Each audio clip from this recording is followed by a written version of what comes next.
Week 11 of my artist recovery. Julia snapped in this week. This week was really, really good.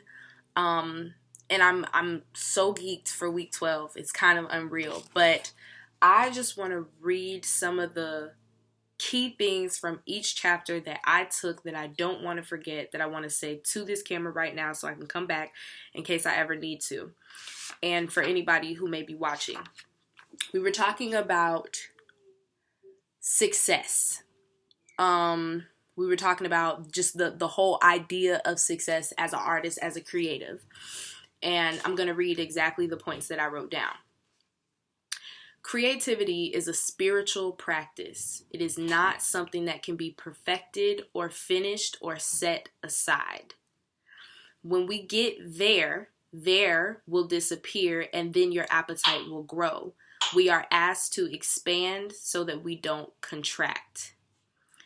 The stringent requirement of a sustained creative life is the humility to start again, to begin anew. It is the willingness to once more be a beginner.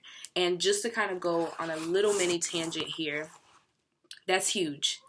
I think that for a long time, for many years, I've had this idea that I'm going to get to this certain point of success, and then maybe I'll stop, maybe I'll keep going. I don't know what I thought was going to happen after I got to that point, but something miraculous is supposed to happen, and then that's it, right?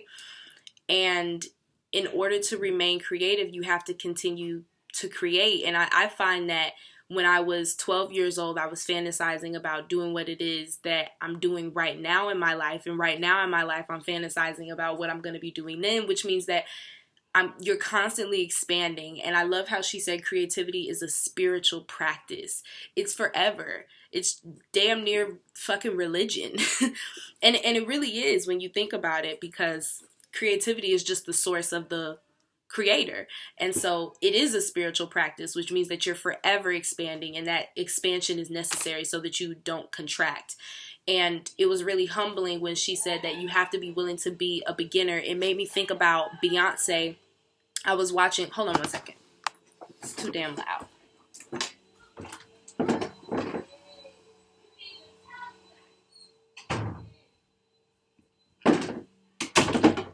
I was thinking about Beyonce when she was doing her homecoming documentary. She was talking about how she was coming straight out of birth or whatever when she gave birth to her babies, and she had to feel her body again and learn how to dance again and stuff like that. Even me in my own experience, when I had a performance, I used to be a dancer. That's all I did at one point. And then I stopped dancing for a while, and I had to learn this choreography for one of my performances, and it was really humbling because I felt like a beginner again. And in order to keep expanding as a creative, you have to be willing to be a beginner again and start something new and try again in order to expand. So that was really good. And then on the topic of success, she also said, the goal is to meet the demand of your inner artistic growth. Nothing else, which leads me to the next chapter, which was acceptance. These are just a couple of things that she pointed out that a lot of artists and creatives should start learning to accept. She said, an artist's cash flow is typically erratic. Good work will sometimes not sell. The market may be rotten even when the work is good. Tough pill to swallow, but definitely facts. And that's something that I get nervous about, because it's yes, me being an artist, I do want to be an artist for a living. I do want to make money off of what it is that I do. But there's also an internal gain that even if I wasn't making money, I know it's something that I would still be doing, but still swallow the pill that sometimes your work can be good as hell and it won't sell or it won't blow the way you think it does. But your responsibility as an artist, my responsibility as an artist, is to still decide to create anyway. Now, she said, I wrote down, I have to free myself from determining my value and the value of my work by the work's market value. So just because the market value for art may be low doesn't mean that my self-worth or my value as an artist is low just because of the market's value, period. I must learn that as an artist, my credibility lies with me, God, and my work, Nothing else. No other source. I need to be creative whether it will sell or not.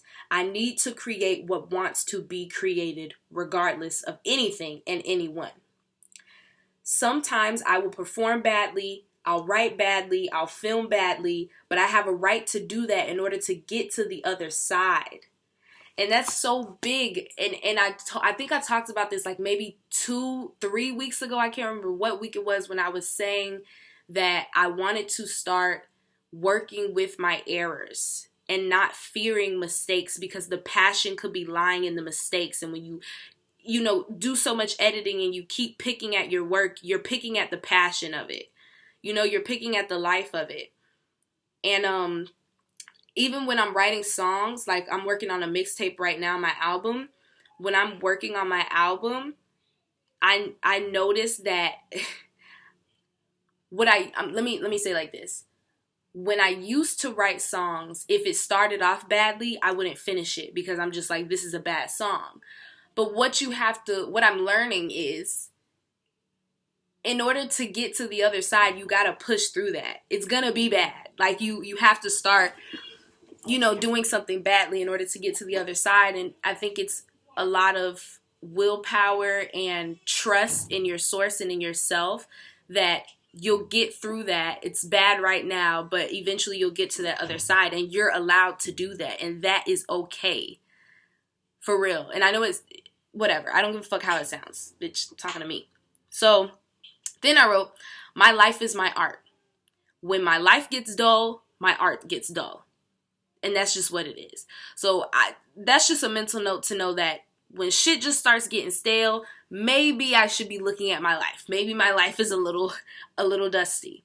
As an artist, I write whether I think it's any good or not. I shoot movies other people may hate. I make songs that some people may not like. But my self-respect comes from doing the work. Nothing else. I write whether I think it's good or not. Fuck it. Fuck it. Because the self-respect comes from doing the work. So even if people hate it, even if it's not good, you still create anyway. Because that's what we do. I wrote, I cannot allow my emotional and intellectual life stagnate the work, or it will show it. I cannot allow my emotional and intellectual life to stagnate, or the work will show it. So once again, when shit starts getting trippy in the art, maybe it's a little trippy in your life. The art comes from you. And if you're blocked with your source, then that's why your art is like that. So if I don't create, I get crabby and I can literally die from boredom. So if I'm not creating, I'm going to start getting savage. And so usually when I get into that place where I'm just like pouty and everything's aggravating me and shit like that, it's probably because something's going on within me creatively. Let me see what else. There was this chapter called The Zen of Sports, and she was talking about the importance of physical activity, which I thought was, an important point as well.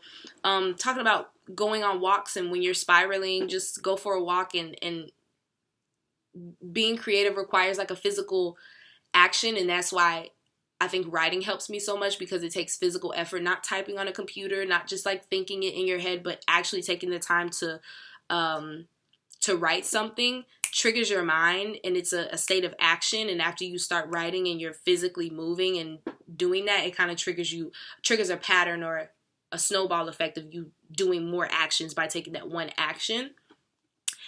And then we were talking about like a artist altar, and just talking about having a spiritual space or a sacred art altar for your inner child, where you just spend time with your inner child, which is a bit much for me right now. I don't have an interest in doing that now, maybe later down the line, but I did think it was an interesting concept. We have some other assignments that some I participated in, some I didn't, but I really just wanted to get the meat and potatoes of the chapters, which I did. And so those were just some key points that I wanted to document here. And now I'm just excited for week 12 since it's the last week. I don't know how it's going to hit. Hopefully it hits hard. I'm really excited about it.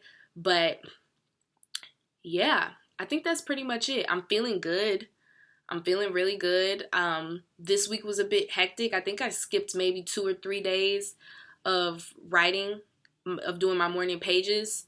But I made sure to do them today. I did them yesterday, and I think I skipped the other day because something was going on. But yeah, man, like, just looking back on everything she said that would happen in the beginning has happened. And, like, I don't know, bruh. This recovery shit, like, this book, it kind of worked. I don't know, it's low-key kind of lit. I think that's it. I got a bunch of shit to do today. So, it's time to get to work.